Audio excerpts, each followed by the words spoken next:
Yes, we're recording now. So I pressed the button and I thought it was running and it wasn't, and I was just talking to myself. So number 200, double century up, and I've got quite an interesting one from Andrew A.P. Butler. Yet another one of the multitude that he sent along, and this is.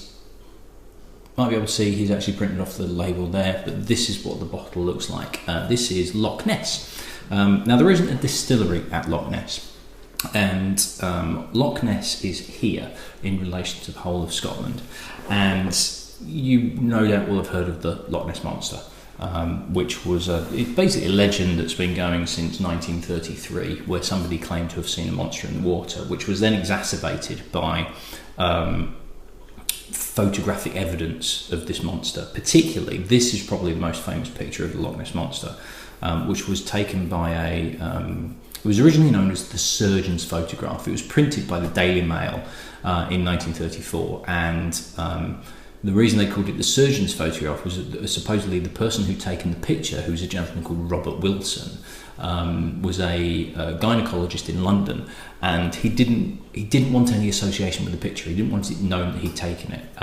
So they couldn't really call it the gynaecologist's photo because this was the 30s and that wasn't really the done thing. So they called it the surgeon's photograph, and it has become like the one photo that if you print something about the Loch Ness Monster, that's the photo that you use. Now, supposedly it has been exposed as a fake, that it was actually a hoax that was set up to essentially make fools of the Daily Mail newspaper, which if you're in the UK, you know that the Daily Mail pretty much managed to make fools of themselves on a daily basis. It's a god-awful paper, but somehow it still keeps going in its existence.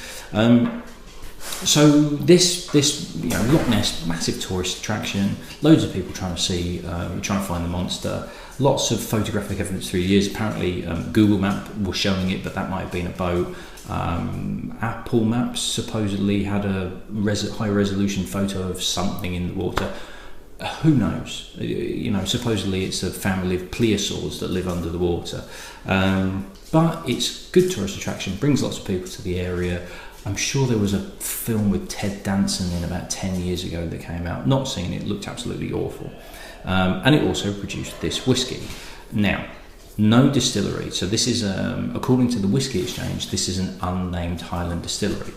Now, interestingly, as I put Loch Ness whisky into Google, it came up with Loch Ness Scotch whisky. The autofill of, these are your options that you could pick. And straight away underneath, Martin Distillery, Loch Ness whisky, Loch Ness Single Malt Scotch, that sort of thing. So yeah, you don't want to try any of this, mate, honestly. It's mine, bugger off.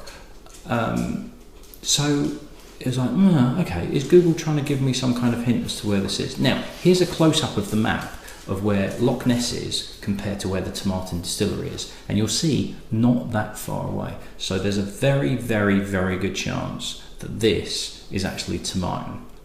Now, I have done Martin before. It was the old 12-year-old, which they've now changed and rebranded and revitalised. But it would be very interesting to see what this is like. Now, in terms of price, both the Whisky Exchange and Master of Malt were out of stock, but I don't want to spill it. Master of Malt had the price at 52 quid. Which because this is a no age statement as well that I can see. I couldn't see any age statement on it. In fact, I better just check just to make sure, because I'm sure when I looked at it, single malt, blah blah blah. Talk amongst yourselves for a second while I do this. 52.22 on Master of Malt. It doesn't have an age statement on it, so 50 quid for a... Yep, no age statement, nothing, interesting. There we go. So 50 quid for sort of a non-age statement, no, not a distillery, essentially kind of like a tourist attraction bottling, is unusual, surprises me. 40% as well. And to be honest, looking at the labelling of it, I think they could probably do a little bit better with it. It's a little bit twee. So I'm intrigued to see what this is like. Now, Tomatin was all right. The Tomatin, was it 10, 12? Whichever one it was that I had. The Tomatin was pretty decent. So there's every chance that this could be all right. Now, this is a pretty dark colour for an OH statement. But again, depends on what it's been matured and whether colouring's been added to it. Actually pretty rich on the nose.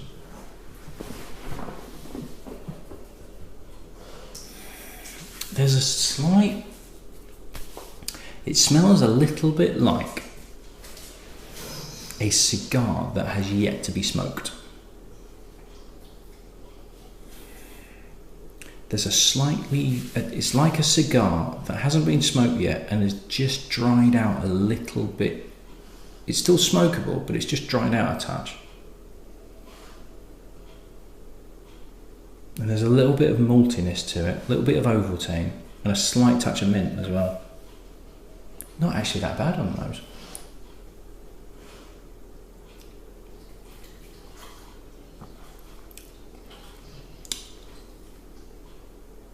Not as interesting on the palate as it is on the nose. There's a little bit of a rough edge to it. It's not rough as anything, but there's a little bit too much of a rough edge. There's a slight, very slight artificial tang to it as well. It's a little bit thin on the finish. It really dies quite quickly. There is a bit of maltiness to it. There's a soft, almost like a banoffee pie, but it dies away a little bit quickly, and it's almost a little bit watery on the finish as well. It's like it's been watered down, like I've added some water to it already.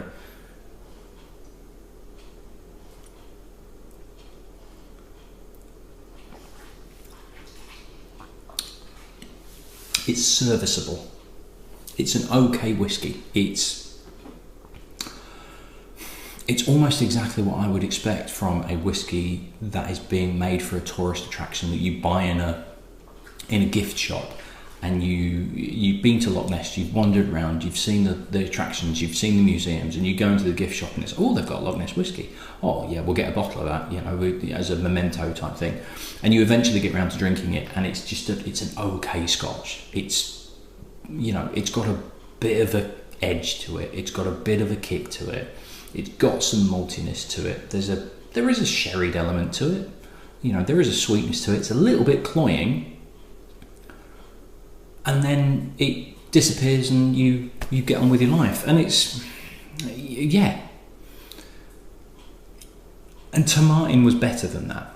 I think this is still Tomatin, I do. I think because of the proximity of the distillery to where Loch Ness is, I think Tomatin are making that, but I think it's stock that they wouldn't the stock that they're not going to use in their standard bottlings. So it's not like the dregs, but it is literally like, yeah, that stuff's not as good. We haven't taken as much care over that, but it's okay. Bottle it up as Loch Ness, send it out to the shops, jobs are good.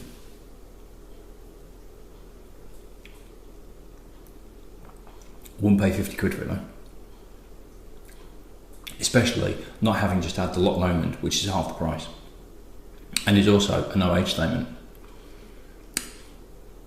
Yeah. It's, yeah. But, you know, that's 200 down, 200 days on the trot, Jesus Christ. Only another 166 to go. But we're getting there, we're over the halfway point, the end is in sight. It's a bloody long way away, but it's in sight. So, Andrew, thank you for that. Interesting. To be honest, the story behind the whiskey is more interesting than the whiskey itself, unfortunately, but not all of them would be fantastic. So thank you for that. And we shall crack on with the next 100, which still won't get me to the end. So I'll see you at the next one. Cheers.